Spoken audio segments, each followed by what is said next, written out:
Ok,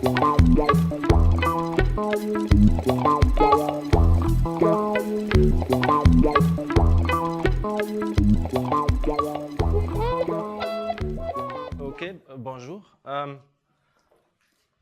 J'ai commencé avec une petite blague parce que sur la fiche, il y avait écrit polynôme. Bon, ça va, merci. Donc moi, je me suis demandé ce que c'est le polynôme.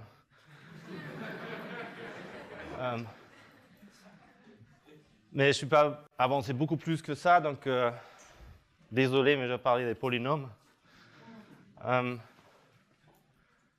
Donc dans quelques mots, très peu de mots, je peux déjà expliquer ce que je vais faire dans cet exposé sur le premier slide.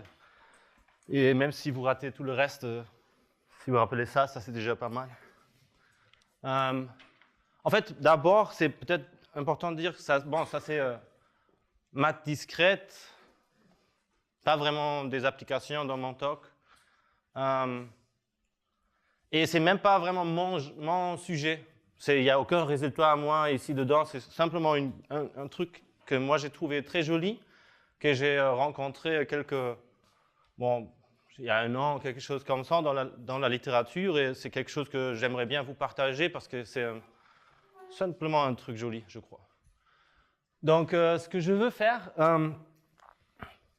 dans cet exposé, qui dure 2 jours, deux sessions, je vais vous expliquer un peu les possets et ce que c'est comme objet, quel genre de questions on se pose dessus. Et je vais expliquer comment associer à tout posset un polynôme. Et on va étudier ces polynômes un petit peu, et ça va être la première partie. Et après, je vais vous expliquer un peu les polytopes. Et je vais vous présenter une façon d'associer un polynôme à un polytope. Et on va parler un peu de ce polytope, ce qu'il fait, etc. Et après, je vais vous dire comment associer à un posset un polytope. Et on va montrer que dans ce cas, si ce polytope vient de ce posset, donc ces deux polynômes sont les mêmes. Donc ça, c'est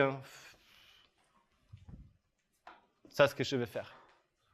Et donc c'est une jolie interaction, à mon avis, entre combinatoire, géométrie discrète et algèbre légère. Mais quand même, je crois que c'est une jolie interaction. Ok, donc on commence avec les premiers objets principaux, les possets. C'est quoi un posset? Un posset, pourquoi un posset s'appelle posset? Parce que c'est partially ordered set. Donc, en français, ensemble partiellement ordonné. Donc, c'est une couple et un ensemble avec une relation binaire, qui est la relation d'ordre, et qui a 3 propriétés. Elle est réflexive, donc x est inférieur ou égal à x. Elle est antisymétrique, c'est-à-dire si x est inférieur ou égal à y, et y est aussi inférieur ou égal à x, donc ils sont pareils. Ça, c'est genre la cyclicité dans la relation. Et elle est transitive, bon, tout le monde sait ce que ça veut dire. Mais ça, c'est... Ouais, donc, si j'ai x inférieur à y et y inférieur ou égal à z, donc aussi x est inférieur ou égal à z. Ça, c'est un posset. Qu'est-ce qu'il y a comme exemple pour les possets? Bon, les premiers exemples, c'est les ordres qu'on connaît depuis la maternelle ou quelque chose comme ça. C'est simplement le inférieur ou égal entre les nombres réels, naturels, z. Ouais, ça, c'est des relations d'ordre. En fait, toujours quand vous avez des questions, il faut immédiatement me dire, parce que même sans microphone, on peut le gérer. On peut représenter un posset d'une certaine façon avec un diagramme, on appelle ça un diagramme de Hasse. Ça serait un diagramme de Haas qui représente un de ces ordres-là, où on dessine les éléments du poset dans le plan et on fait des arcs monotones pour des comparabilités. C'est-à-dire, si d'un élément à un autre, je peux trouver un chemin qui est monotone dans la coordonnée y, il y a une comparabilité. Des autres exemples, par exemple, ça serait n carré, z carré, q carré, r carré. Là, il y a un autre ordre naturel qui s'impose. On dit que le vecteur x1, x2 est inférieur ou égal à y1, y2. Si x1 est inférieur ou égal à y1 et x2 est inférieur ou égal à y2. Donc, si j'ai la grille, par exemple, la grille des entiers, je veux dire que lui est inférieur ou égal à lui parce que il est inférieur ou égal dans les deux composantes. Et encore une fois, si on veut voir ça comme un diagramme de Haas, en fait, on va peut-être le tourner pour que toutes les arêtes soient monotones. Bon, cette idée de faire un ordre, on peut la généraliser facilement à n'importe quelle dimension. Non, on va simplement dire pour les deux vecteurs, un est inférieur ou égal à l'autre, si ça c'est vrai composante par composante. Et cet ordre sur ARD, par exemple, on l'appelle l'ordre par composante, ou l'ordre naturel parfois aussi. Même.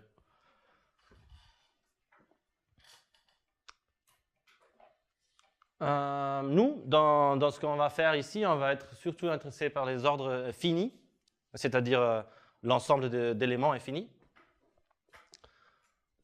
Ici, quelques exemples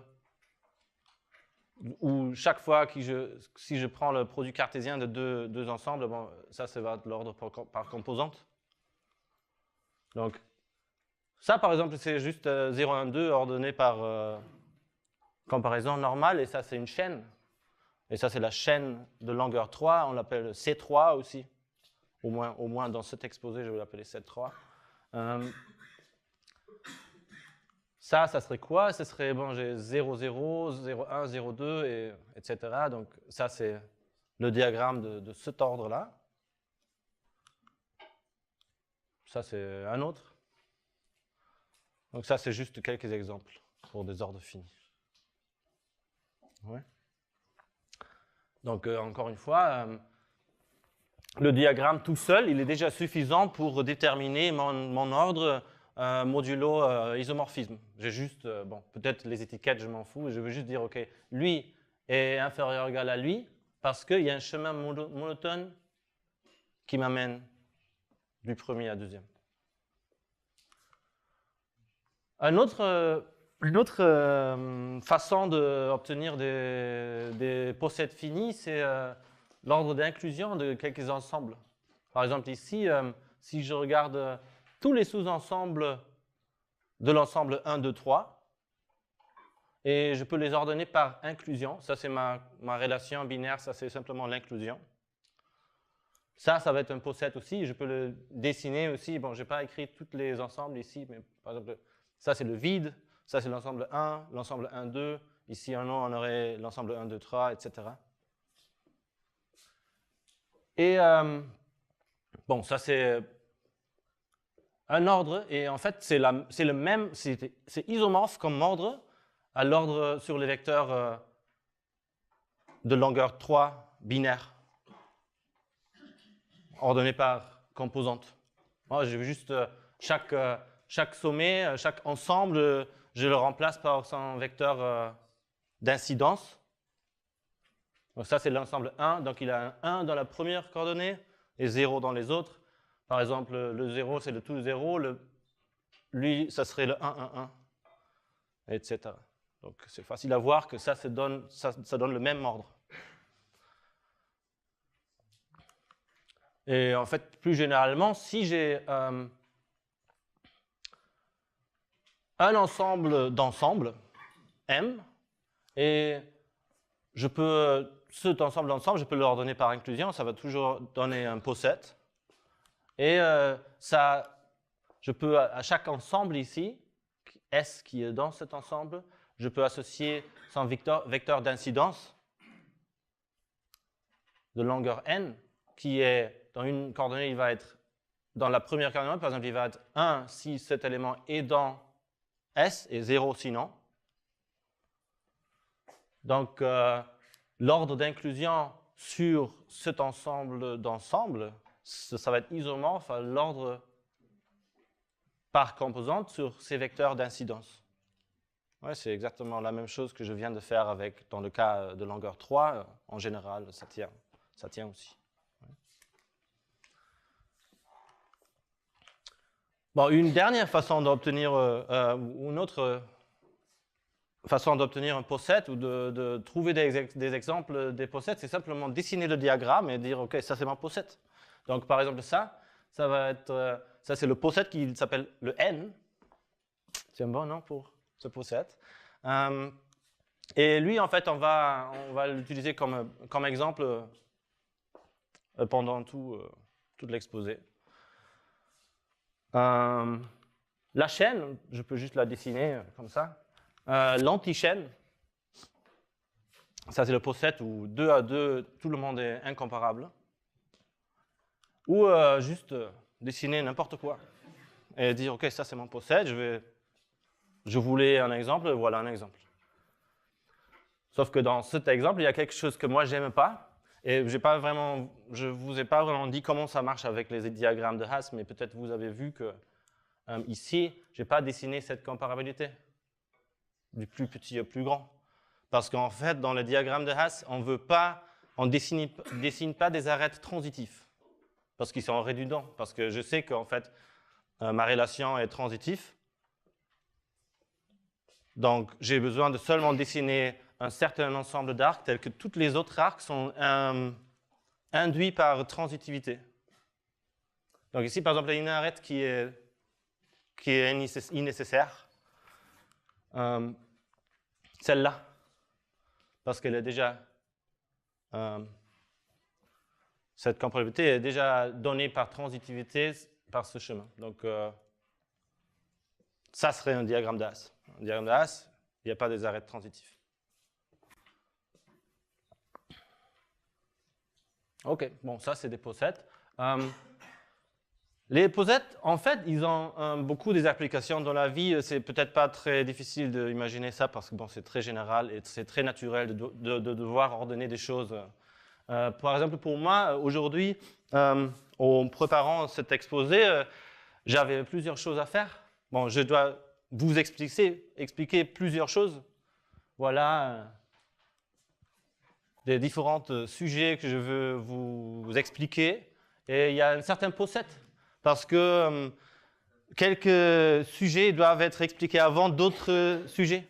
Parce que sinon, bon, c'est logique, non? Donc ça, c'est le poset de sujets que j'ai.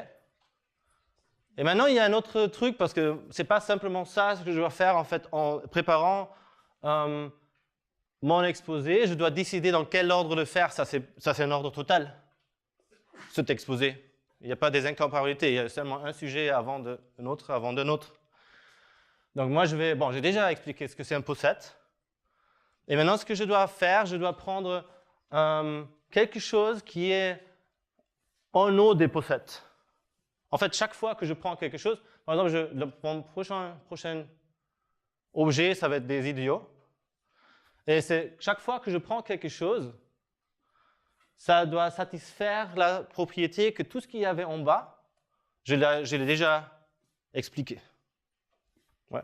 Donc ça va être un algorithme pour obtenir une façon de désigner mon talk. Donc la prochaine chose, ça va être idéaux. Après, je vais expliquer ce que c'est des extensions linéaires, des posets.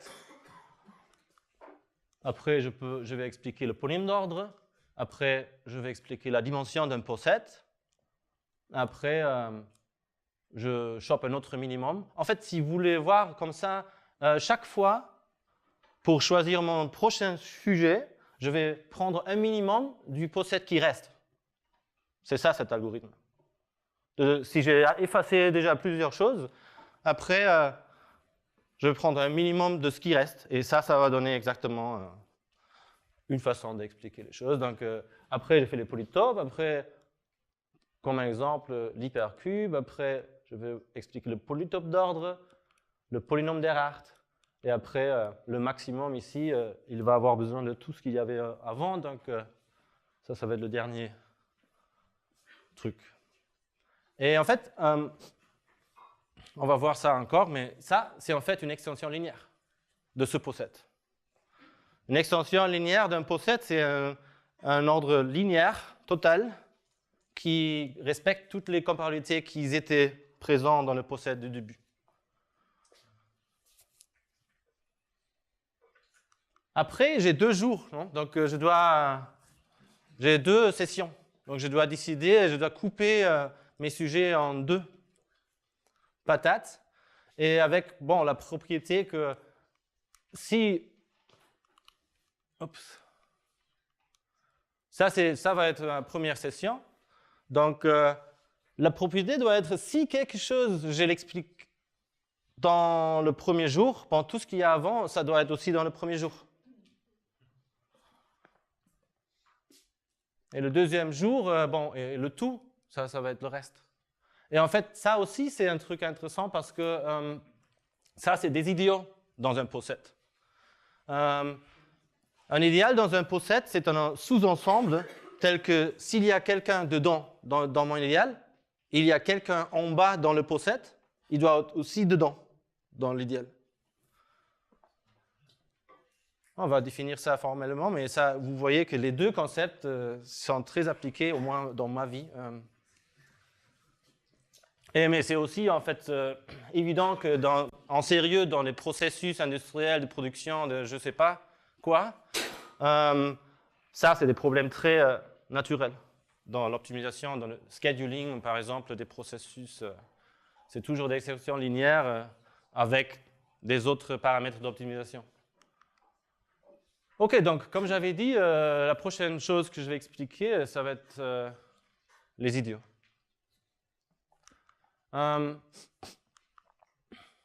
Donc, si j'ai un poset, on dit qu'un sous-ensemble de mon ensemble est un idéal si x est dans i et y est inférieur à x, donc y est aussi dans i. Donc, visuellement, c'est des trucs comme ça qui sont genre, dans le poset, c'est quelque chose comme ça, et tout en bas, il est dedans. Et on peut s'intéresser pour l'ensemble des idiots, ordonnés par inclusion, en fait. Ça va être intéressant. Donc, regardons pour cet exemple les idiots. Qui peut me donner un idéal de ce poset? Oui? Par exemple, quelque chose de plus petit? Le vide. Le vide, c'est toujours un idéal, non? Ça, c'est déjà bon pour mon poset d'inclusion. Il va avoir un minimum unique. Bon, après, il y a le A, singleton A et le singleton C. Mais en fait, une chose qu'on peut se convaincre, c'est que si j'ai deux idéals et je prends l'union, ça aussi, ça va être un idéal. Ouais, parce que s'il y a quelqu'un dans l'union et quelqu'un en bas, il va être aussi en bas dans un des 2 idéaux, simplement. Donc, il va être dans un des 2 idéaux. Donc, aussi, l'union est clos par vers le bas. Donc, par exemple, A union C, ça, c'est aussi un idéal. Et ça, AB et ABC. Bon, le tout est toujours aussi un idéal. Donc, mon poset, il va toujours avoir, ce poset, il va toujours avoir un min et un max. Et en fait, ce poset, il a plus de propriétés. C'est en fait un trait distributif. Ça, c'est des posets particuliers. Je ne vais pas trop les définir, mais il y a une façon de les définir, qu'ils sont isomorphes à l'ordre d'inclusion d'un ensemble et l'ensemble qui est clos par union et intersection. Et si je les définis comme ça, maintenant c'est facile à montrer que ça c'est vrai parce qu'il faut juste montrer, ok, si j'ai deux idéales, leur union, et c'est aussi un idéal, ça je viens de dire, et l'intersection aussi. Ça c'est aussi super facile à voir. Donc, si je définis les traits distributifs comme ça, donc c'est un exo facile de montrer que l'ensemble des idéales d'un poset ordonné par inclusion, c'est un trait distributif.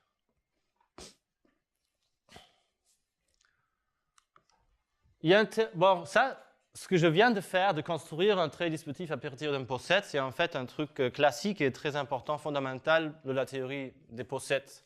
Parce qu'il y a ce théorème de Birkhoff des années 37 que cette fonction qui envoie un poset à un trait distributif, elle est en fait une bijection entre la classe des posets finis et les traits distributifs finis. Donc, jusque-là, on a juste vu que c'est bien vrai que c'est une fonction des posets vers les traits distributifs, mais en fait, bon, elle est bijective. Avant de voir plus de ça, juste un commentaire sur Birkhoff, parce que c'est un des personnages importants dans toute cette histoire des posets. Lui, c'était un vrai mathématicien, genre dans le sens d'héritage. Déjà, son père était mathématicien. Il a étudié à Harvard. Il était à Cambridge. Et après, il est rentré à Harvard comme prof. Il est resté là-bas toute sa vie. Genre, c'était une carrière, comment dire, excellente, ou je ne sais pas comment dire, mais avec aucun détour, disons. Et lui, il a montré ce théorème, et sur ce théorème, bon, au moins, je vais vous dire quelle est la fonction inverse de I. En fait, ce n'est pas super compliqué non plus, la preuve, mais elle est dans les notes. Donc, la fonction inverse, c'est J. Et c'est quoi J? Donc, maintenant, je vous donne un trait distributif. Et on dit qu'un élément du trait I, c'est join irréductible si J a exactement une arête qui entre vers le bas. OK? Dans le diagramme, il y a exactement une arête qui entre. Donc ici, par exemple, c'est ces trois éléments. OK? Et bon, J de L, c'est simplement le sous-poset induit par ces éléments. Donc dans ce cas, c'est exactement ça. OK? Bon, ça c'est la fonction inverse de I, c'est J, et elle fonctionne comme ça, et on peut montrer que bon, c'est exactement la fonction inverse. Donc on va montrer que I composition J, c'est l'identité, et J composition I, c'est l'identité. Après c'est bon. Ce théorème, il est utile dans un certain sens. Par exemple, on peut, d'une certaine façon maintenant, rapidement voir que ces traits-là, ils ne sont pas distributifs. Pourquoi?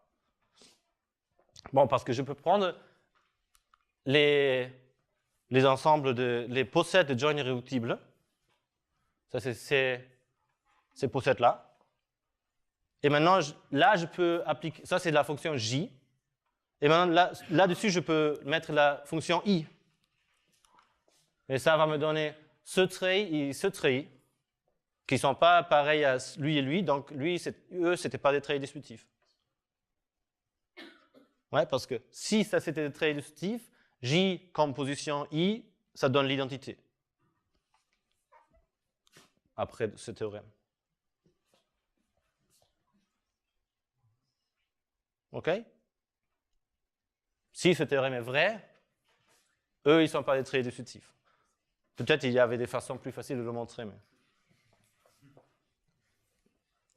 mais pas peut-être de la façon comme moi j'ai défini les traits distributifs. Donc ça, c'était un peu quelque chose sur les idiots. On va en parler un peu plus après, mais pour l'instant, on regarde les extensions linéaires. Donc, on avait déjà vu ce que c'est une extension linéaire dans l'exemple au début, mais maintenant, on va peut-être le définir d'une façon plus formelle. Donc, si j'ai un possède, ça c'est mon possède n,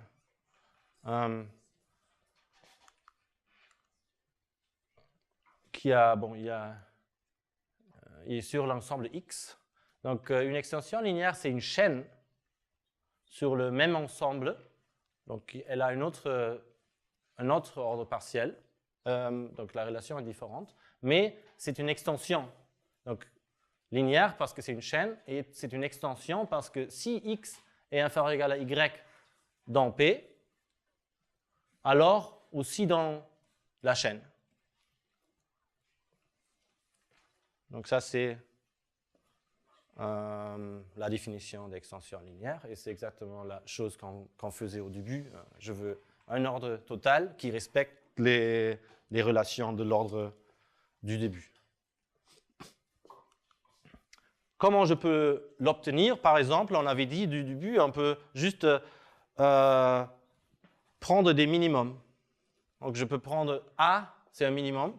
Maintenant, dans le nouveau possède, je prends un minimum du nouveau possède, peut-être B. Maintenant, je prends C et D.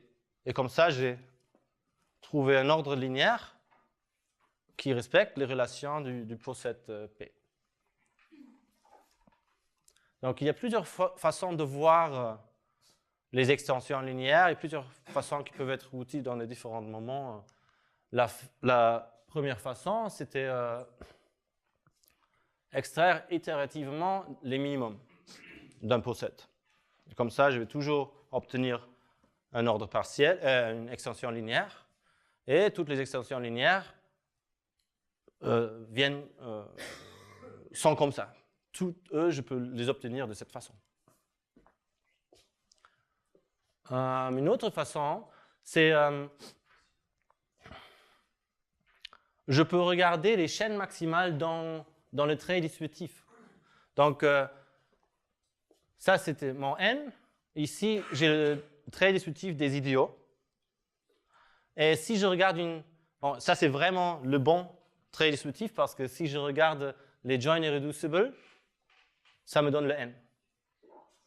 Donc, comme ça, je vous montre que c'est le bon trait distributif.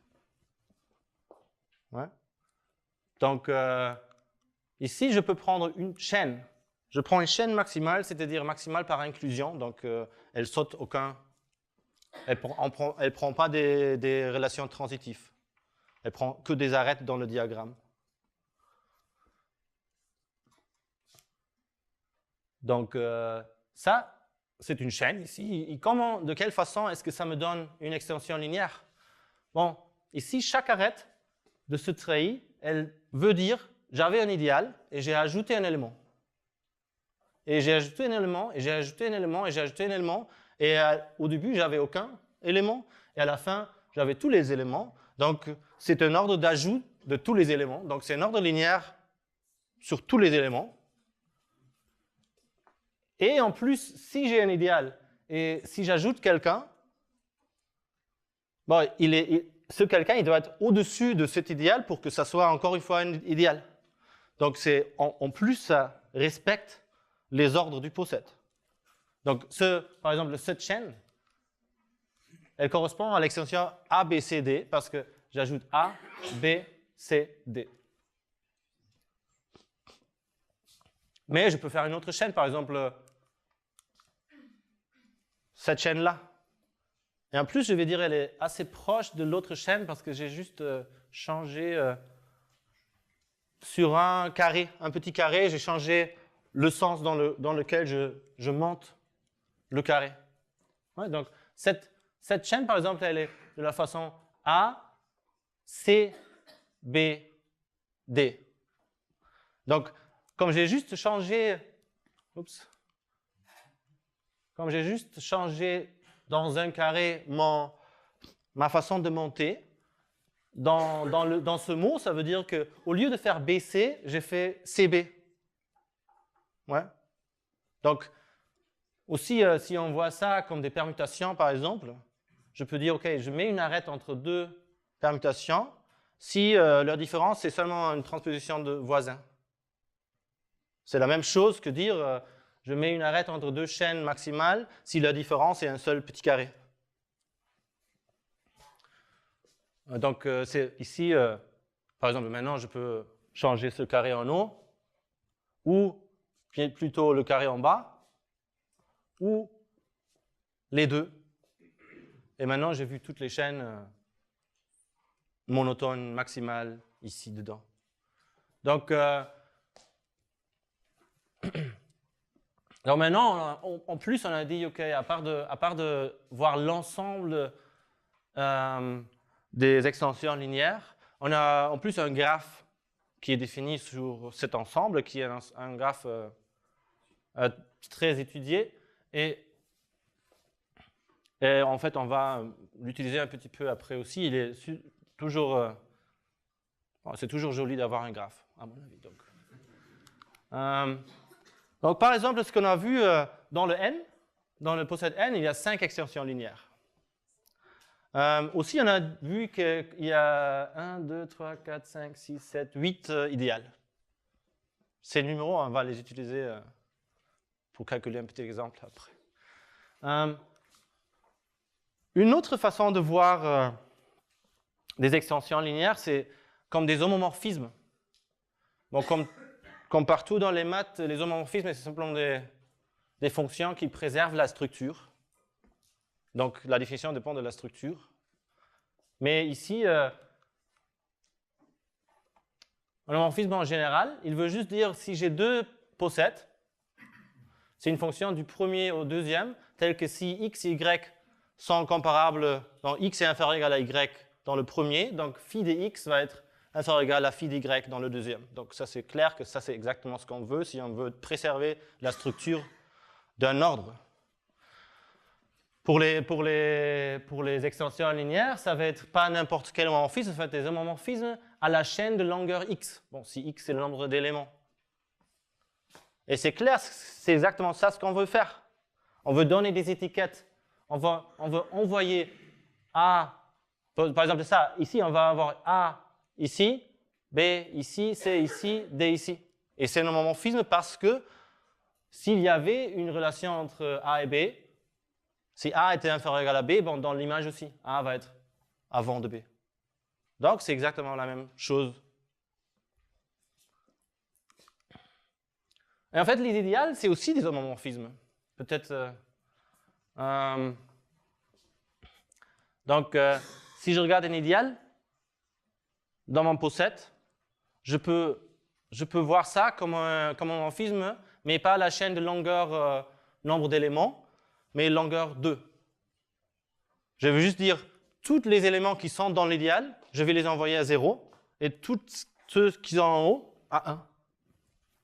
Donc par exemple ici, si j'ai un idéal comme ça, tout ce qu'il y a dedans de l'idéal, je vais l'envoyer à 0, et tout ce qu'il y a en haut, je vais l'envoyer à 1. Et bien, encore une fois, parce que c'est un idéal, ça va préserver les relations d'ordre.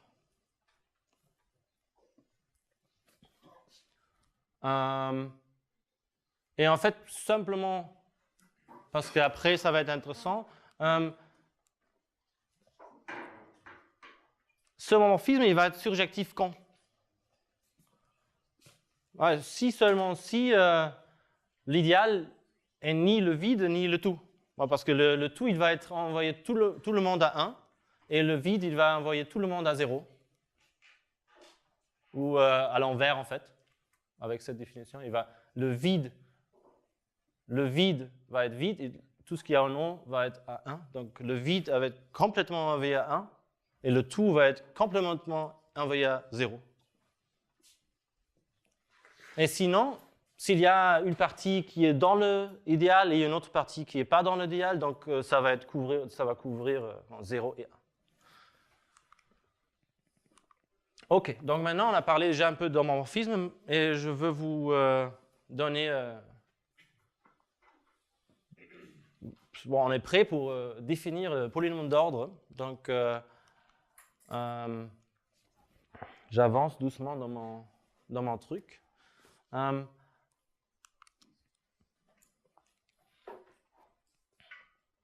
Le polynôme d'ordre, bon, d'abord, ce n'est pas un polynôme, on ne sait pas encore que c'est un polynôme. D'abord, on va juste définir une fonction de n à n.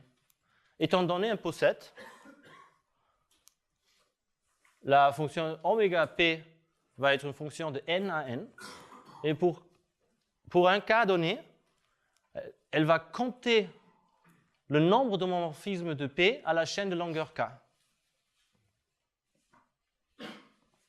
Oui, ça c'est, pourquoi pas, pour chaque cas, ça va donner quelque chose. Ouais.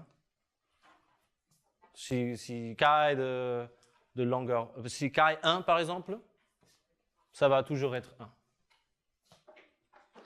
1. Et indépendamment du poset. Mais après, déjà si c'est 2, ça commence déjà à être intéressant.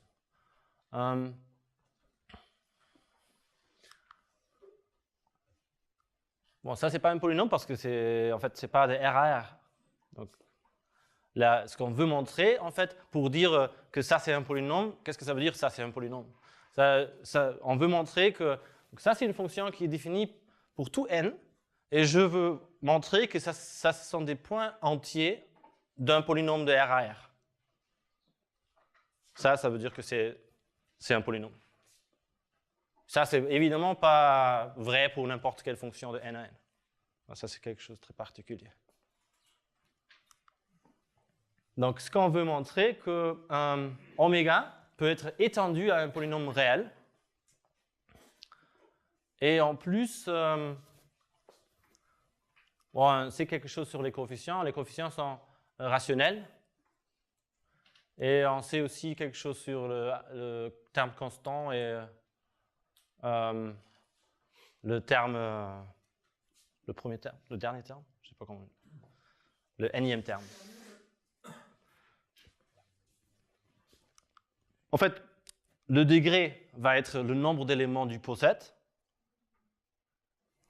Et ce qu'on sait sur an, sur le dernier coefficient, ça va être qu'il est L sur n factoriel, où L, c'est le nombre d'extensions linéaires du poset.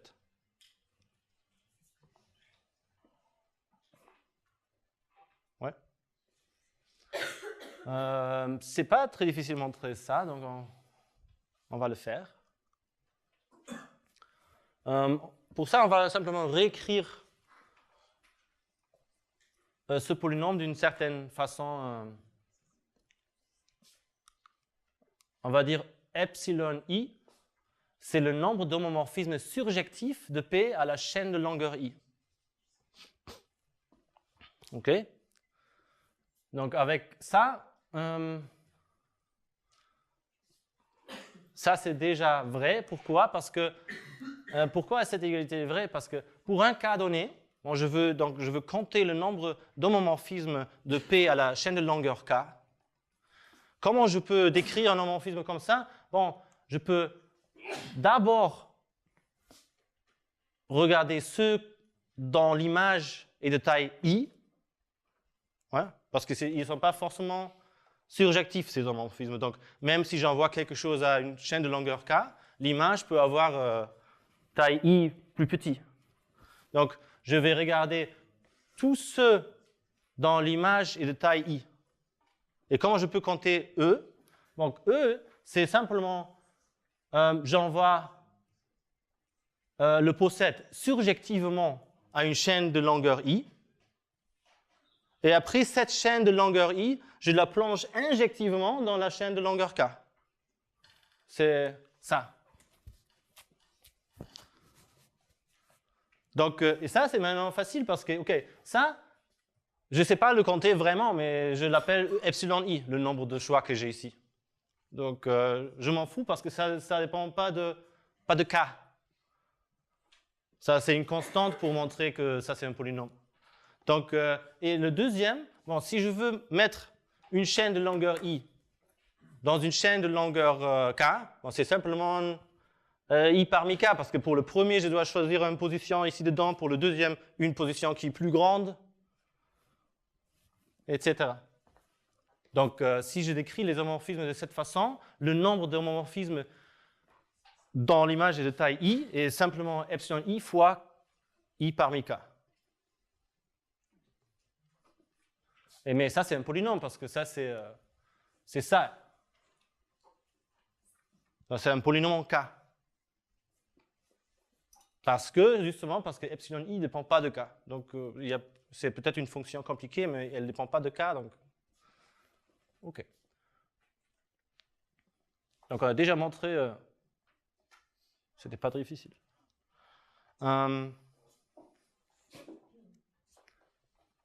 Qu'est-ce que je veux montrer encore? Maintenant, on peut se convaincre de deux choses. Le terme constante, il n'y a pas de terme constante. Parce que ici, chaque terme, il n'y a pas de terme constante. Tout le monde est multiplié par k à la fin, donc, et k, c'est la variable du polynôme, donc il n'y a pas de terme constante.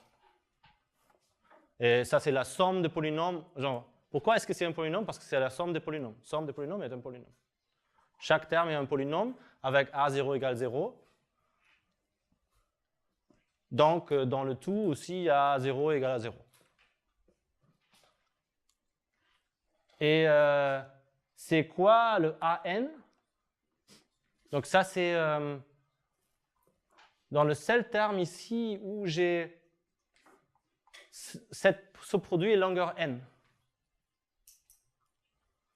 C'est-à-dire, ça c'est n. Donc ça, c'est-à-dire i égale n. Si i égale n, donc ici j'ai simplement n facteur et ici j'ai le coefficient va être, je dois choisir le k dans chaque des parenthèses pour avoir un k à la n. Donc le seul endroit où j'ai ça, c'est dans le dernier terme et là j'ai epsilon n sur n factoriel. Et epsilon n, c'est quoi epsilon n? Epsilon n, c'est le nombre de homomorphismes surjectifs de mon poset à la chaîne de longueur n. Mais ces homomorphismes, c'est exactement les extensions linéaires. On avait vu il y a 2 slides, ou un slide. Donc epsilon n, c'est la même chose que L.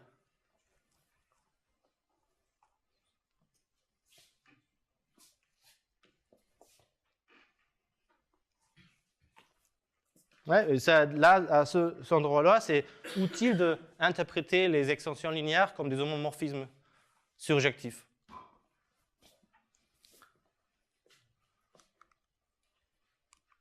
Bon, ça c'était la preuve déjà de ce théorème. Et est-ce qu'il y a des questions? On peut regarder un exemple. Donc, surprise. On va calculer donc, le polynôme d'ordre du n. Comme on a montré, donc, le polynôme il peut s'écrire de cette façon. Et maintenant, je dois remplir, en fait, je dois savoir c'est quoi les epsilon pour vraiment le calculer.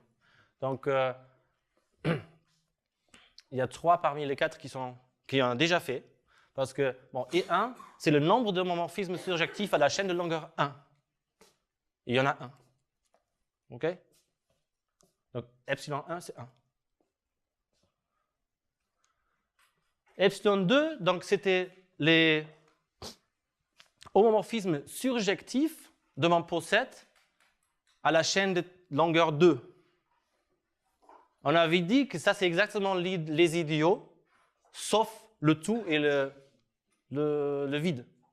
Okay, donc, ça, c'était les idiots, donc il faut les compter et rester 2.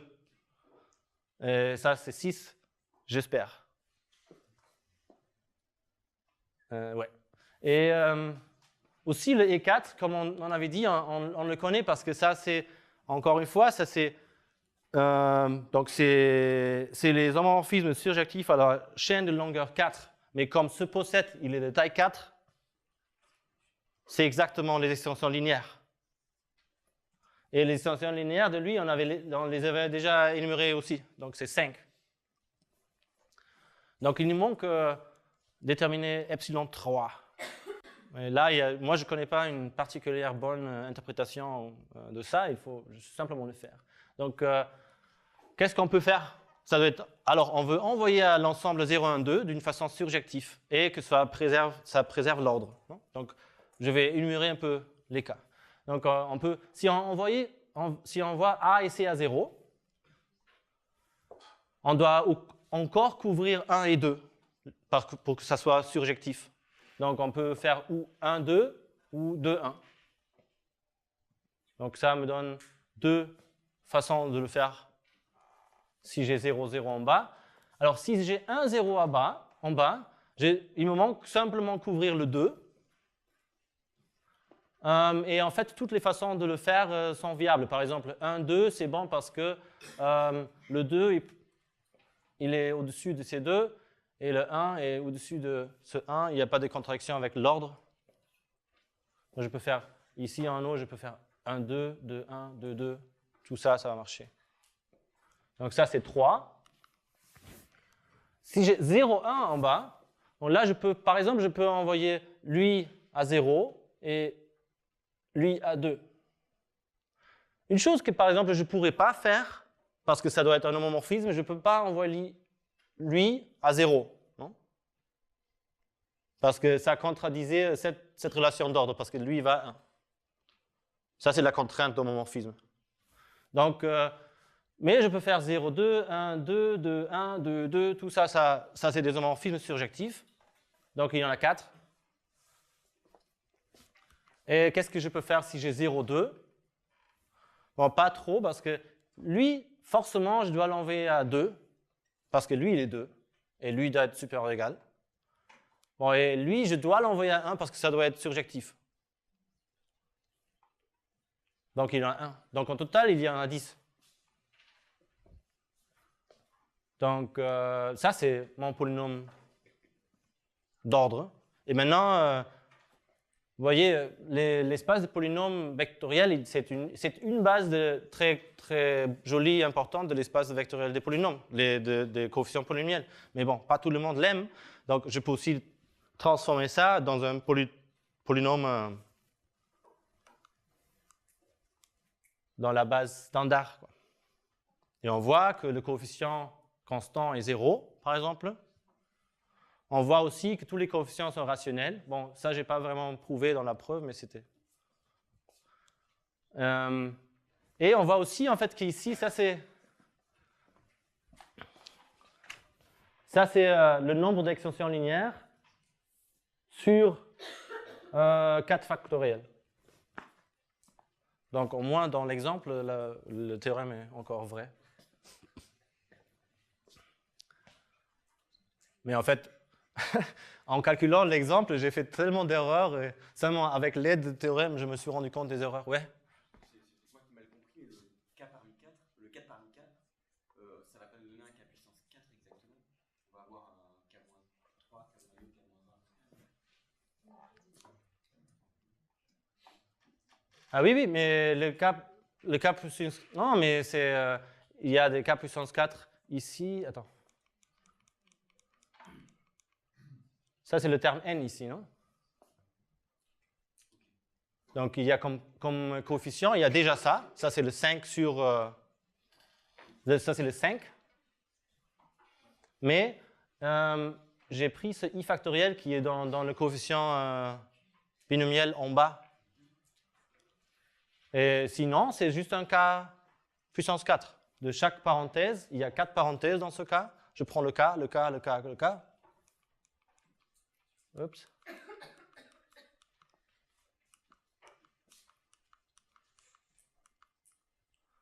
Bon, ça, c'est pas moi qui a fait ce calcul à la main, même. Mais j'espère que les outils sont capables de faire ça correct. Mais aussi, genre, de la preuve, j'ai essayé de montrer que ça, c'est le coefficient sur le K4.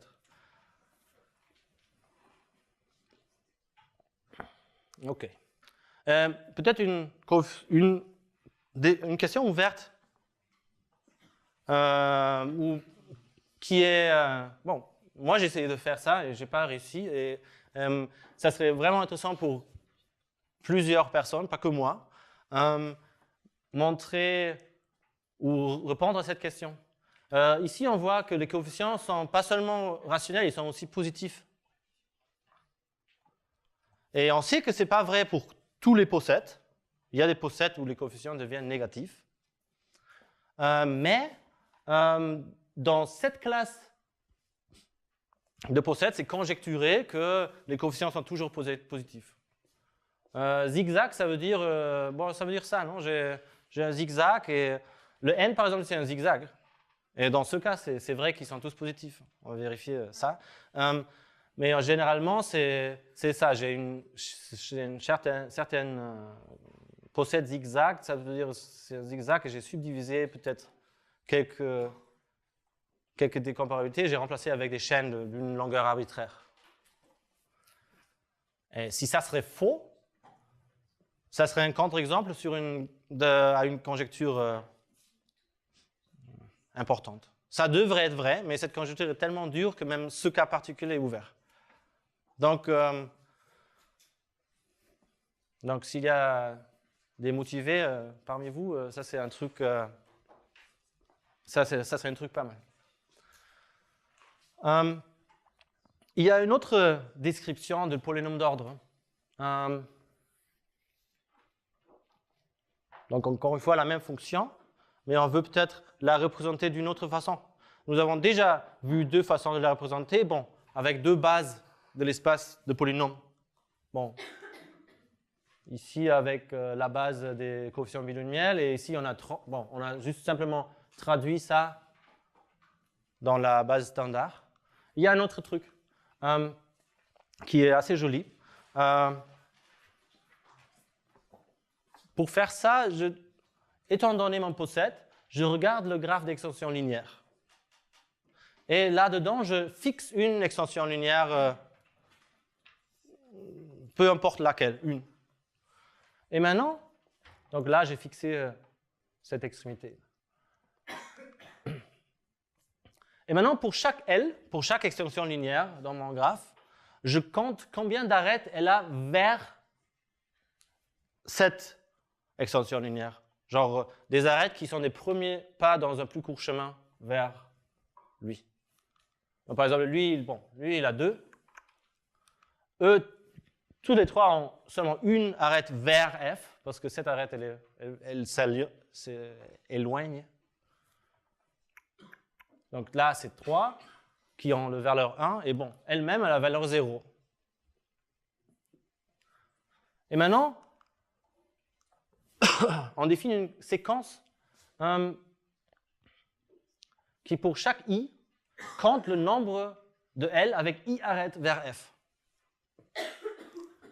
Donc, ici, par exemple, le oméga 0, c'est 1, et ça va toujours être 1, parce que c'est le seul qui a 0, ça va être la personne qui est fixée. 1, il y en a 3. 2, il y en a 1, et bon, 3, il y a 0, et après, c'est toujours 0. Ok, ça, c'est pourquoi pas, on peut le faire. Et un théorème qui est peut-être le plus difficile à montrer dans ce cours, je ne vais pas le montrer, donc je l'ai juste écrit, mais le théorème est joli parce qu'il donne une autre représentation du polynôme d'ordre. Et elle est en termes d'une autre base des coefficients binomiels. Et les coefficients sont exactement les membres de cette séquence. Et par exemple, dans notre exemple, ça donne une troisième représentation du même polytope. Parce qu'ici, j'avais oméga 1, c'est 1, oméga 0, c'est 1, oméga 1, c'est 3, et oméga 2, c'est 1. Donc, si je mets les valeurs, ça va me donner exactement cette formule. Et c'est quand même drôle parce que cette identité, par exemple, mais en utilisant les théorèmes arrière ici, on montre en passant des identités rigolos entre les coefficients binomiels. Et aussi ici, il y a une question ouverte assez importante. Et c'est conjecturé, et ça c'est vraiment un truc de Stanley, genre un truc vieux et ouvert complètement, que les coefficients, les oméga i, c'est que ça c'est une séquence unimodale. C'est-à-dire, unimodale ça veut dire ça pour une séquence. C'est-à-dire il y a un valeur de la séquence tel que tout ce qu'il y a avant c'est inférieur ou égal et tout ce qu'il y a après c'est inférieur ou égal. Une séquence naturelle et unimodale s'il y a quelque chose comme ça. Donc, c'est-à-dire, il y a un index. Bon, il y a un index, i, tel que si quelqu'un avant ou quelqu'un après, alors s'il est avant, il est plus petit, s'il est après, il est plus petit. Ça, c'est unimodal.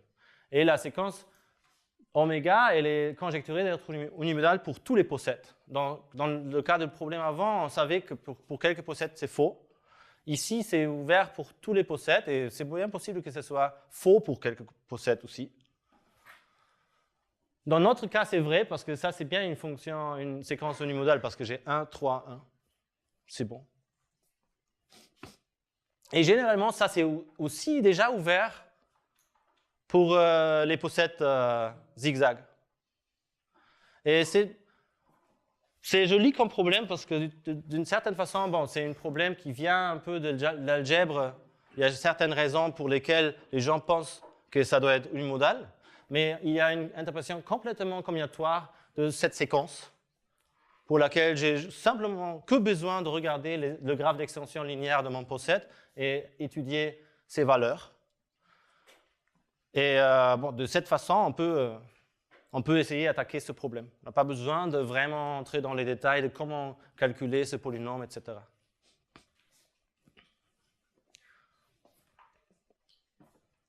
Donc, une autre question qui, si quelqu'un sait résoudre ça, ça serait aussi pas mal.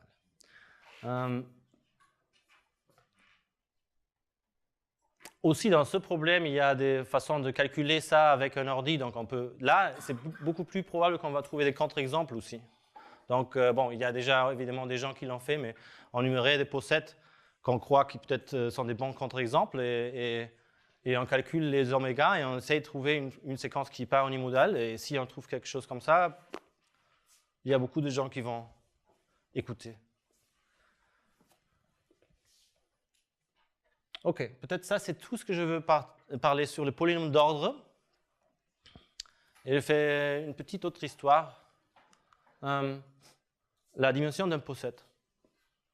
Encore une fois, c'est un peu, peut-être c'est le premier petit lien avec la géométrie que je vais faire. Et encore une fois, ça a à voir avec les extensions linéaires. Donc, si j'ai un posset, on dit qu'un réalisateur, c'est un ensemble d'extensions linéaires telles que la relation de mon posset, c'est l'intersection des relations de toutes les extensions linéaires. C'est quoi l'intersection d'une relation? Bon, une relation, c'est un sous-ensemble du produit carré. Donc, je peux faire ça. Mais il y a une autre façon de le dire, plus facile.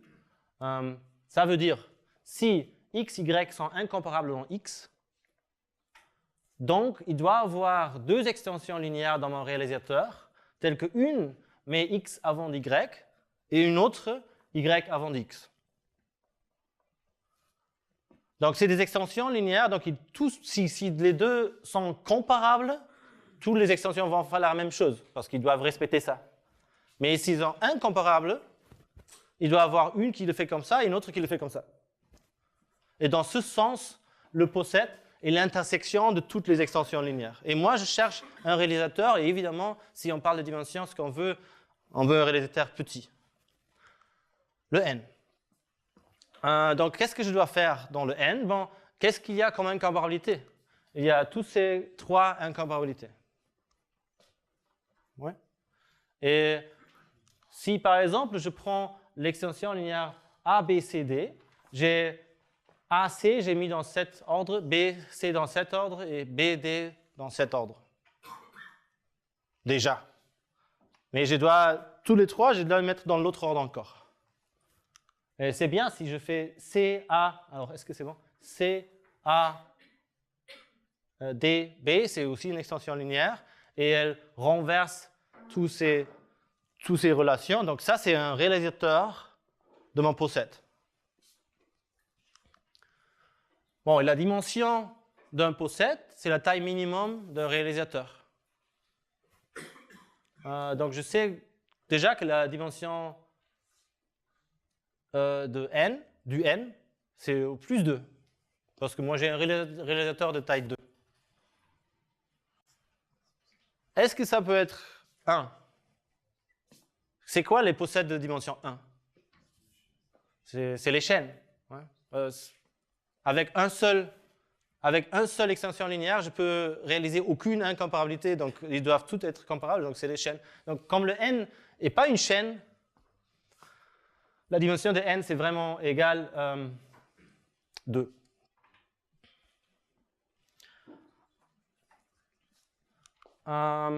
Et en effet, cette dimension, il y a aussi un aspect géométrique parce que maintenant, si j'ai un réalisateur de taille 2, je peux, ou de taille, dans ce cas, taille 2, je peux mettre pour chaque dimension, je prends une axe, donc RD, et je mets les étiquettes dans cet ordre sur cet axe.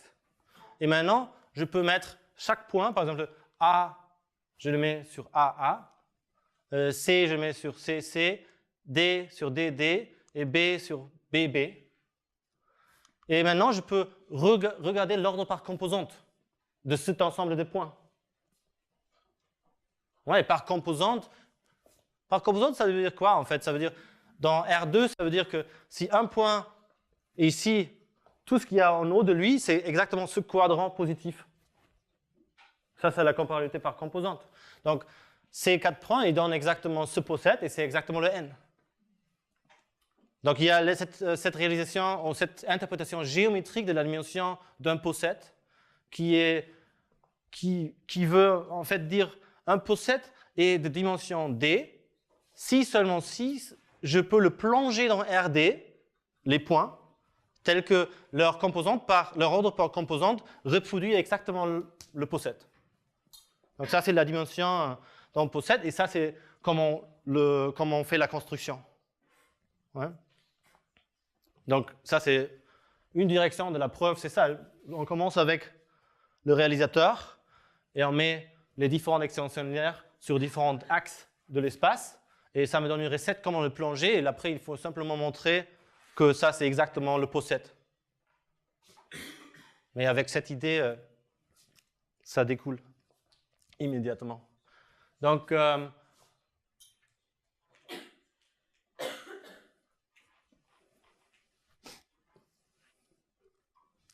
bon, inversement, donc peut-être l'inverse. Apparemment, je voulais aussi vous dire l'inverse. Donc, pour ce lemme, maintenant, si j'ai vraiment mis mon poset plongé dans RD ou ND, sur chaque axe, je peux regarder la projection des points sur cet axe et ça va me donner un ordre linéaire des points. Et ça va exactement me donner mes extensions linéaires. Donc ici, je vais récupérer, si je regarde comme ça, je vais récupérer CADB comme une extension linéaire et dans l'autre sens, je vais récupérer ABCD. Et ça, c'est la fonction inverse.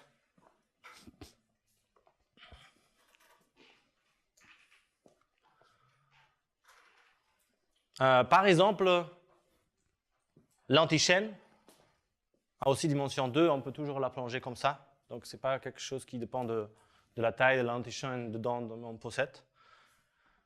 Et peut-être je veux dire encore deux choses sur la dimension.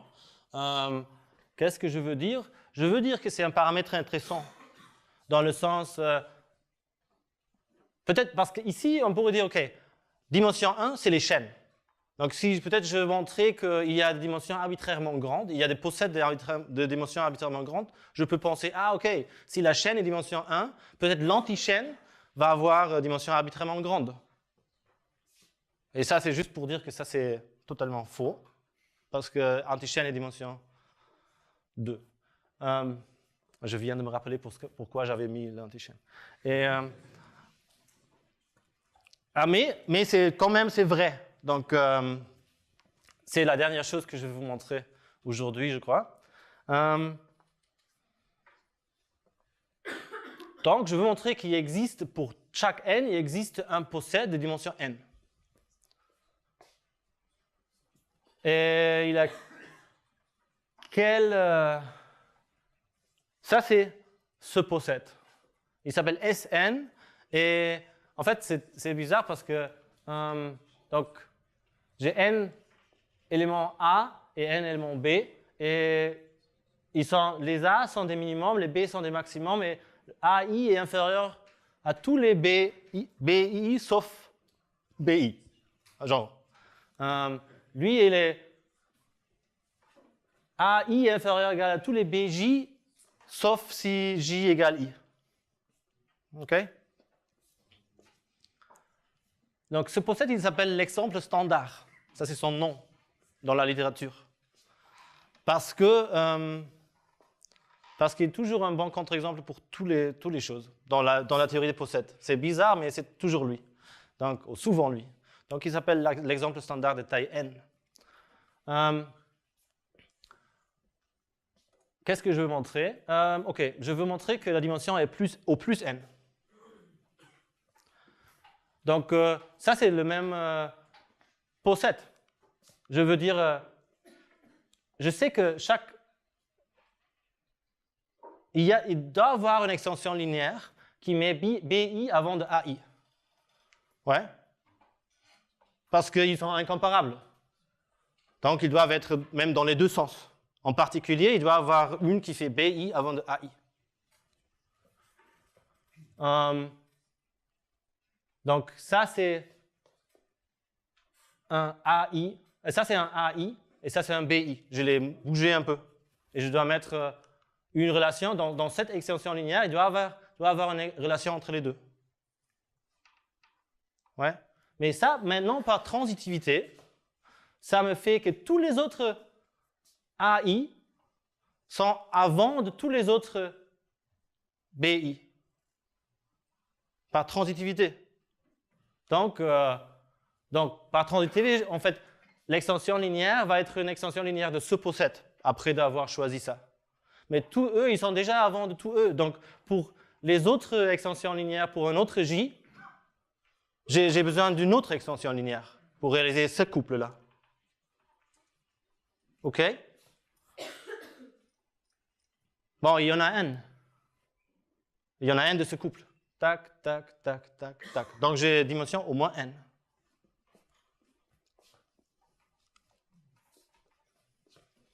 Ouais, pour chaque paire BI-AI, j'ai besoin d'une extension linéaire qui ne peut pas aider pour une autre BJ-AJ. Donc, c'est ça. Donc, ça veut dire que la dimension de l'exemple standard de taille n, c'est au moins n. Donc, il faut juste montrer que c'est exactement n. Comment on peut le faire? Bon, maintenant, on peut le faire de façon géométrique aussi. Je peux simplement, pour chaque élément de mon possède, je peux associer un vecteur dans n tel que l'ordre par composante me reproduit exactement le truc. Donc, comment on va faire? Pour les AI, je vais juste les reposer avec le vecteur canonique EI, qui est tout 0, sauf dans la coordonnée I, il a un 1. Et pour les BI, je vais les reposer genre avec le vecteur opposé, qui est complètement 1, sauf dans la IM coordonnée, il est 0. D'abord, tous les A entre eux sont incomparables. Par composante, c'est clair, parce que 1 est un 1, dans l'autre a un 0, et l'autre a un 0, dans l'autre a un 1. Donc, ils sont incomparables. Et de la même façon, tous les B, ils sont incomparables pour la même raison. Il y a un 0, 1, 1, 0, si j'ai deux vecteurs. Et en plus, j'ai que AJ est inférieur à BI s'ils sont différents, parce que par exemple, bon, si le 0 était ici, il y avait un 1 ici, donc ce mec était inférieur à lui. sauf dans le cas où I égale J. Dans ce cas exactement, ils sont incomparables aussi. Donc ça, c'est vraiment une représentation géométrique dans dimension n. Donc, on a montré ça et on a montré que la dimension de Sn est n et les polytopes, je ne vais plus commencer aujourd'hui. Donc, c'est tout pour aujourd'hui.